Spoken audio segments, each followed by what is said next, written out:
Aruba agora está contando com um ministério dedicado a nós jovens. Em uma reunião de IPCO recentemente, a delegação de Aruba mostrou uma apresentação de manejo integral para a nossa juventude.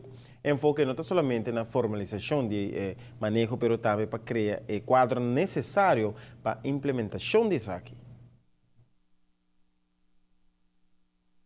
O quadro aqui a pensar a lei novo, por exemplo, alocação de fundo e também estimulação de cooperação entre diferentes ministérios, departamentos, NGOs e também setor privado. O manejo integral para a juventude tem meta estratégico. Entre outros, toca o tema do direito de muitos e jovens, respaldo social para jovens vulneráveis, de risco e como ter atenção, baixa criminalidade para os jovens e também participação no setor laboral. O parlamentário segue amplia.